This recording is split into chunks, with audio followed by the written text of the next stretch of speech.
Hi there, folks. It's time for another Animation One-to-Ones brought to you by Squiggly Online Animation Magazine. This is Ben Mitchell, joined this episode by the wonderful Janet Perlman, who we last featured on the site with her 2014 NFB short Monsieur Pug. With a solid filmography of funny, quirky animated films under her belt, including My Favorite Things That I Love, Penguins Behind Bars, Invasion of the Space Lobsters, and the Oscar-nominated Tender Tale of Cinderella Penguin, Janet's work over the years has also included contributions to Sesame Street, the NFB's ShowPeace series, and the collaborative project Pink Komkommer. This week, her latest NFB film, The Girl with the Red Beret, is playing at Animafest Zagreb as part of their Time for the Masters program, which showcases recent work by some of the biggest stars of animation. The film is a love letter to Montreal, in which a girl encounters an array of colourful, extravagant characters across the city's metro stations, set to a re-orchestrated take on Kate and Anna McGarrigle's Complainte pour Ste-Catherine. As a sometimes Montrealite myself, I really got a kick out of this one, and if you're not at Animafest this week, I'm sure it'll be playing somewhere close to wherever you are soon, so keep an eye out. In the meantime, let's catch up with Janet Perlman. The Girl with the Red Beret, it's a film made with the NFB, an organization you've had a pretty extensive history with, working with them over the years. Can you tell us a bit about how that all began, how that relationship started? I was in art school. And I was in an animation course, and it was in Montreal at the Montreal Museum of Fine Arts School of Art and Design, which doesn't actually exist anymore. But at the time, they had some teachers from the National Film Board, and I lived in Montreal, and I'd heard that they were hiring students for the summer, that they'd take 2 or 3 students every summer in a program they had. And so I applied. And they actually, I already had made one film at school, and it was really crude, very rudimentary, but funny. Anyways, I was given, actually they hired me to direct some films in a series they were starting called Poets on Film, and they were basically for young filmmakers to try their hand in making films there, and each one would be on a Canadian poem. So I ran to the library and read possibly all of Canadian poetry that I could find, and proposed. I ended up doing 2 poems over that summer, and then I kept on. They had some public service announcements to do, and they hired me to do those, and I just continued for quite a long time. Like about 9 years altogether. Yeah. And I think people can see quite a lot of the work you've done with the NFB over the years on their sort of archive. And I was looking through some of the other work you've done, and something struck me. As it happens, I'm actually currently working on animated segments for Sesame Street. And knowing that you'd done that yourself back in the day, I was kind of curious about your experiences on it, and how that kind of came about. Well, I started off working with, I guess, who was the person who probably was the pioneer of animation at Sesame Street, Edith Zorno, who's no longer with us. But I went down to New York and met her, and she handed me a curriculum. And all of this was new to me, but I think I proposed, I think they underlined, they highlighted a few different points that they wanted films on. So I proposed some films and did some films for them. And then also the CBC in Montreal, the Canadian Broadcasting Corporation, produced Sesame Street segments where they substituted the Spanish learning sections for French learning sections. And so they were producing animation. I did a number of pieces for CBC Sesame Street as well. So in general, I mean, have you always sort of kind of alternated between making films and doing sort of more commissioned work, or do you take time off from one or the other over the years? Well, I think I've alternated between making short animated films, which is my favorite thing to do. I don't always have something going. It's hard to get one of these films going. And actually, many years passed between them. And so I've done a little bit of commercial work. I've produced with my own company, but usually my own films, but more commercial for television, a little bit. And also more recently, and actually all the way through, I've worked for other directors, adapting to their style and doing animation for their projects. And I've worked with some really wonderful illustrators and directors and to do animation, in a style completely different. And I like doing that, actually. So it's I don't have to worry about the whole film because I'm not the director. And I just have to concentrate on the animation and drawing. And that's what I basically love to do. Yeah, it's interesting, like looking at your new film and what it kind of brought to mind. I think I was mentioning just before we started recording, like it brought back a lot of memories of the city, and specifically how the Metro, to me, weirdly has been a place that's kind of inspired creativity. And I can't quite articulate why, but I just have so many associations of just waiting for trains to come and coming up with an idea for something, a song or a piece of animation or something like that. There's something very specific about that atmosphere.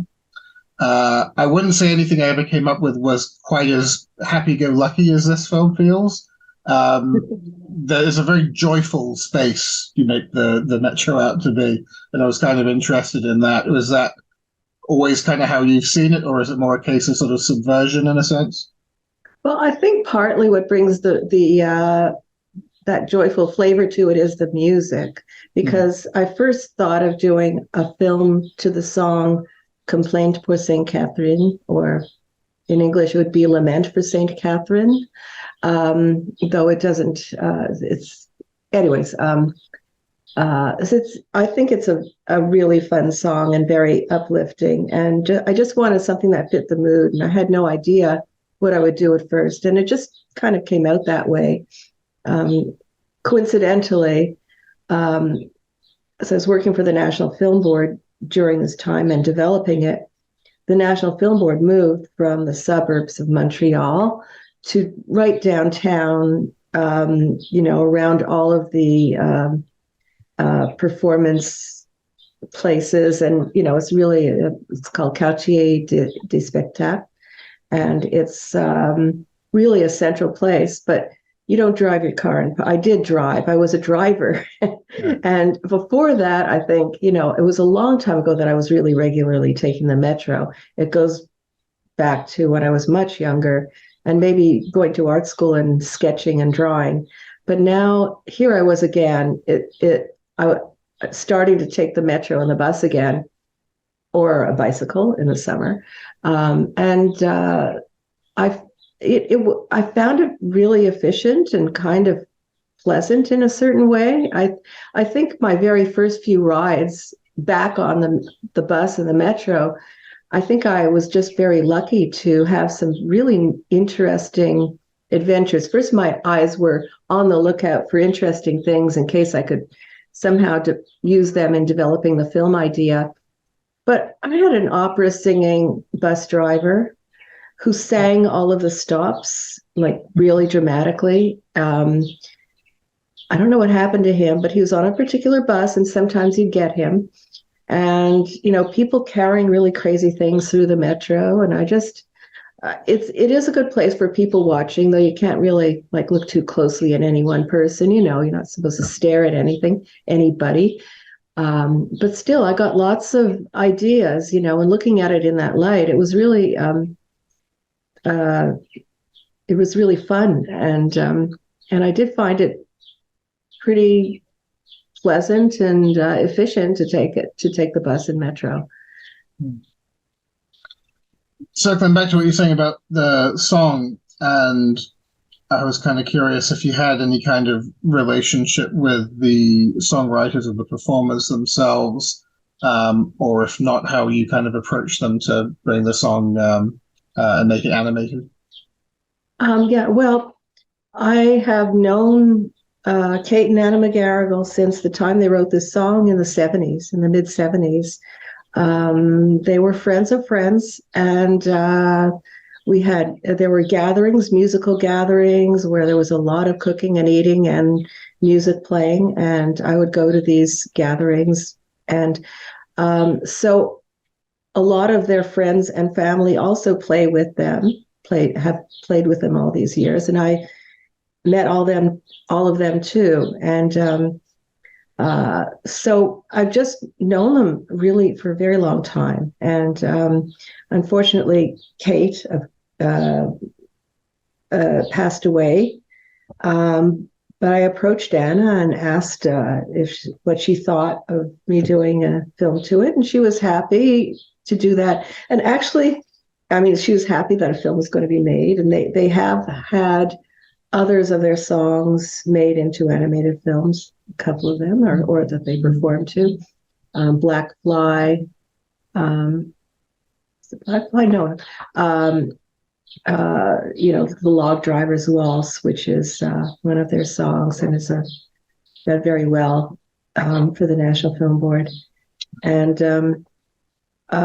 so when I approached Anna, I also wanted to ask her to kind of explain a little bit better the lyrics, because I wasn't sure what some of them meant, even with Google Translate. It wasn't clear, and also wasn't clear what they meant by those words. And they were written by Philippe Tatarchev, who worked with them as a songwriter, at least for their French songs, for a long time. And so I got a better idea of, there's nothing like saying you'll do a film to a song and then realizing you didn't even fully understand the lyrics. But it turns out they are just a little playful and nonsensical, and just, random little ideas and statements all stuck into a song. And it works really well as lyrics. It didn't necessarily make sense for a film as a story. There's no story there or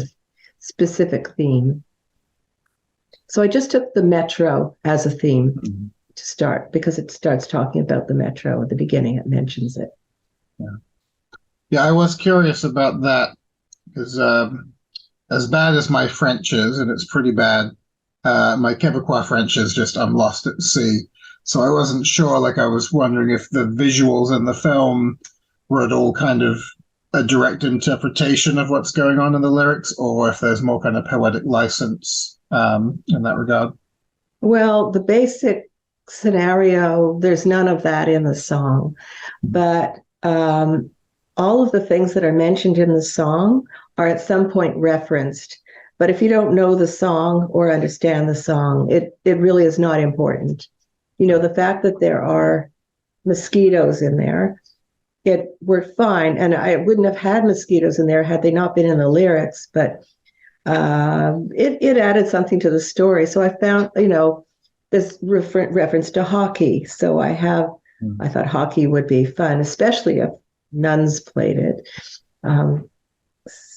So there are various references throughout, but I try to make the reference come around the time of the lyric, but it isn't even absolutely exactly, because also some of the lyrics repeat. So I wasn't going to repeat the images.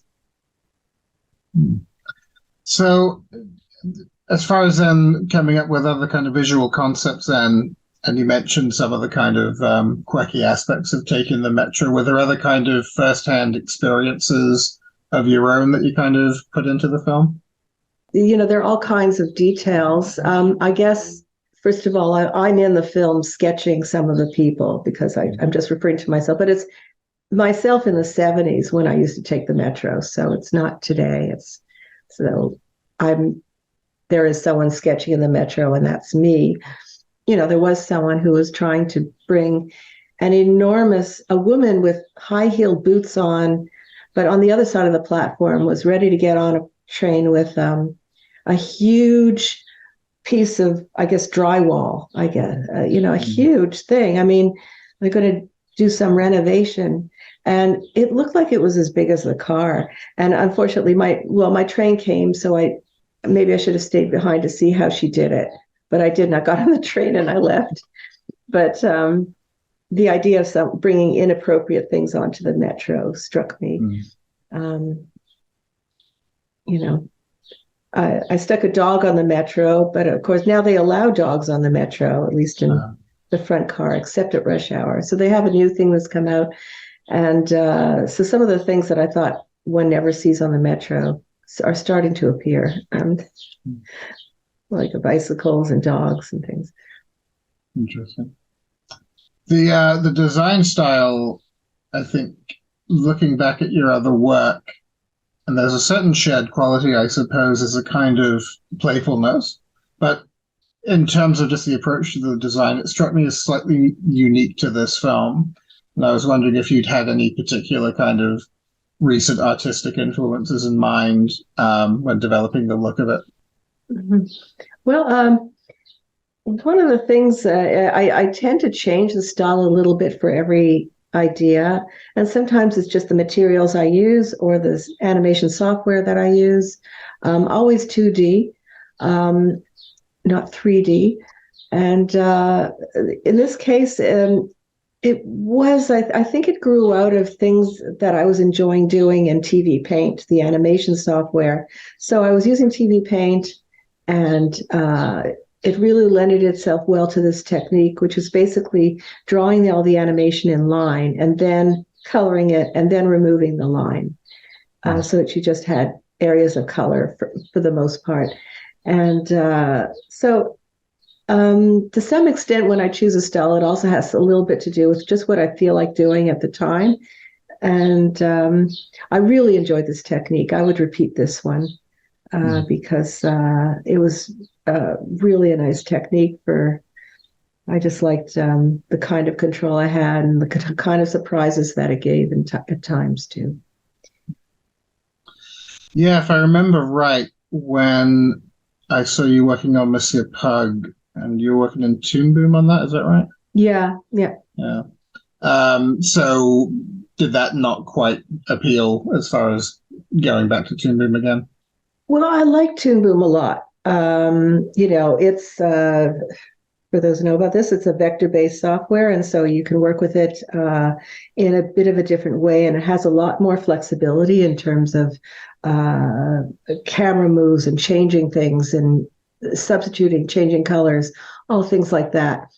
Those are the advantages in Toon Boom. Again, if I remember correctly, it felt like you did a lot of, if not all, the animation basically yourself. And would that be the case with this film? Yeah, I worked with an assistant on Missy Pug actually, no, I did all the animation, and I worked with an assistant for coloring in. Right. On this one, I did everything. I did the coloring in as well, which I'm thankful that they gave me enough time to do that. I enjoy doing it. I enjoy switching from animating to coloring in and going back and forth. It's just, switching, it's just much more fun to switch from each task. But I think it gave me a chance to really reflect. As I was coloring in, I made additional changes. So this film had the advantage of my being able to sort of revisit, because I was revisiting my own work, and so I was able to refine the animation or bring in other ideas as I was coloring in. I might do that. Whereas when you finish animation, you have it either in between or just colored in. It comes back, and yes, you can make changes, but I was actually just reflecting on each scene for a longer period of time because I was doing the coloring. Yeah, and although they push sort of auteur filmmaking, I feel as though that's perhaps quite rare at the NFB, that as a director you would kind of be able to be in control of all the animation. Usually it feels like there are teams, or at least small teams. Were they fairly kind of hands-off as far as like letting you sort of get on with it and sort of come up with the ideas, or did you have to sort of show them your progress as you went? Um, they were generally hands-off, but I had to show my progress as I went along. So that's fine with me. I mean, there were working with my producer, Marc Bertrand. He would make suggestions, and he didn't. It was really nice that, you know, if I didn't feel like that was a good idea, I just didn't do it. But he had some very good ideas as well, which I incorporated. But generally, they wanted a certain amount produced over, let's say, a period of time. But I'm pretty steady, so it really wasn't a problem for me. I just, you know, I'm pretty predictable, actually. It's just, for me, production, it just goes smoothly, maybe slowly, maybe quickly, but it depends. But there aren't huge unknowns. Once I'm in, let's say after a couple of months, I really know whether I'm on track or I have a chance to get it on track. If so. And, you know, I have to in proposing the film, I had to propose it at various stages, just initially to develop the initial idea, then to develop it more into an animatic. And each of these stages has to be approved. And then I was basically sending 20 seconds of animation every time I completed them, just showing them what's, and I work chronologically, so it's very easy for them to see how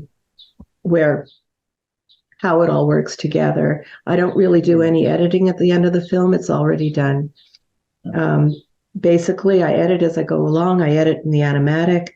I make changes, but basically, by the end, there isn't I don't work with an editor. There's not a big editing phase, and no one's ever felt that there needed to be. And I work chronologically, so I do know where I am in terms of the production, in terms of the progress of the production. And I feel it's also good creatively to work chronologically. So in a film like this. Yeah. Because I find a worry with working chronologically myself is I'll inevitably start to go in certain directions. A style will develop in one way, and then I'll look at what I did at the beginning. And it happens on series production as well, like sort of going back to episodes where I was like, oh no, we've gone off brand here. So yeah, do you find then that's not an issue then with this type of project? Exactly. I do find that, you know, let's say I have a central character in this film, and she's not quite at home. There's not anyone quite at home there at the beginning. I can't quite place it. And I slowly refine the design. And I might go back and change it if something is really different, needs to be fixed. But in general, I'm getting to know the characters as I'm animating them in the order that they are introduced, the same as the audience is. So you never see that, you know, some inconsistency in terms of the design or even style of animation, because that also develops. You know, they kind of learn it all along with me. And you worked with Judith Gruber-Sitzer on this, and I know that she's worked with the NFB a lot, and I gather you actually have been a fairly long-term collaborator with her. Could you tell us a bit about that relationship and what she brought to this film, given that it's based on an existing song already, what her kind of involvement entailed? Well, I first met Judith working on Dinner for Two. I was looking for someone to do the soundtrack, and that was sometimes I work with a soundtrack, pre-existing soundtrack, but this time I just animated a film and needed the soundtrack, and so I really liked some of the other work she had done, and so she asked her to do the music for that film. And since then, we've had really good, a good working relationship. And she has done the music for almost everything I've done since. And I find her very versatile, flexible, and so totally different kinds of soundtracks, you know, that she'll find a really good, interesting approach for the sound. On this film, the song Complainte with Ste-Catherine is 2.5 minutes long, and the film is 5 minutes long. I figured she was probably going to be involved in some way in the soundtrack, but it wasn't clear what she was going to do at the beginning. But I started animating the film, and I decided to cut it into 2 pieces and put a lot of ambience in the middle. And I worked with it that way. I worked with animating to the music, then kind of filled it in the middle, and then went back to it at the end. But it wasn't obvious what to do about that. So she proposed that the soundtrack was kind of going along one track, and then there was the animation on another track. Sort of, they were just both going along together, but I was not illustrating the soundtrack. So she suggested ways to bring the song closer to the characters in the film. And one of the things she suggested was that there be maybe a few characters doing lip sync of, some of them would sing the song. I always had the nuns singing, which is a whole crowd of nuns with hockey sticks singing in the middle, and I always had the McGarrigles singing as buskers with a grand piano in the metro.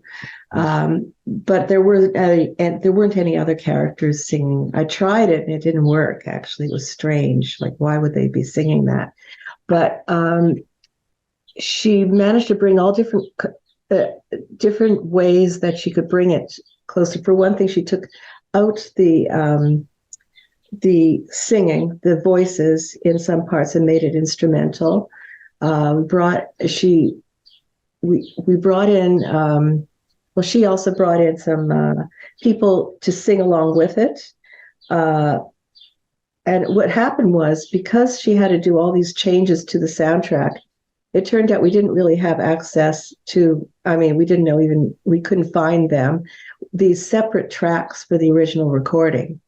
So we didn't have that to work with.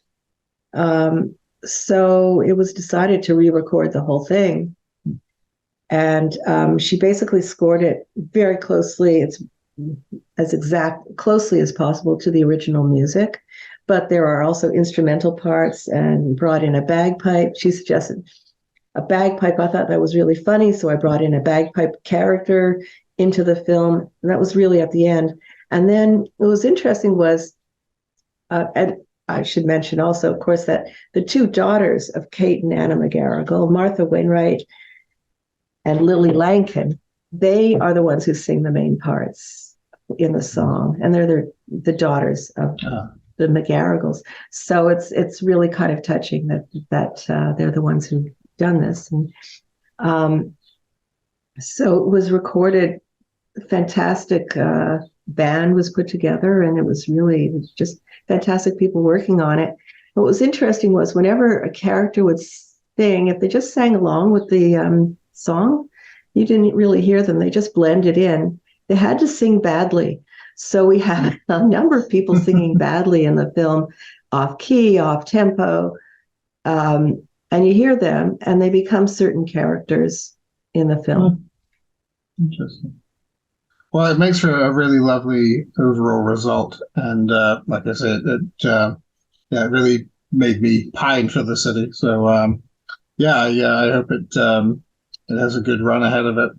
And thank you very much for talking to me today.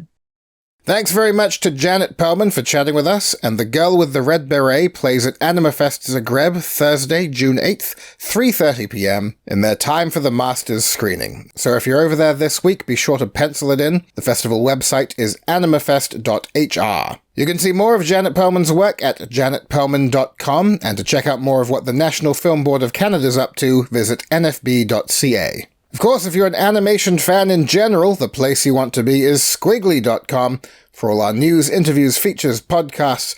If you've not checked us out yet, then be assured it's a treasure trove of wonderment. and you'll wonder how you lived without it for so long. You can also follow us on our socials, facebook.com/squigglymagazine, @squiggly on Twitter, and @squigglyAnimation on Instagram. Of course, that's squiggly spelled SKWIGLY. None of us remember why, we just live with it at this point.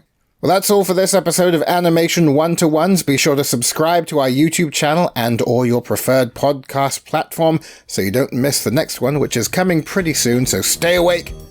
Until then, I've been Ben Mitchell. You've been wonderful. Bye-bye and happy animating.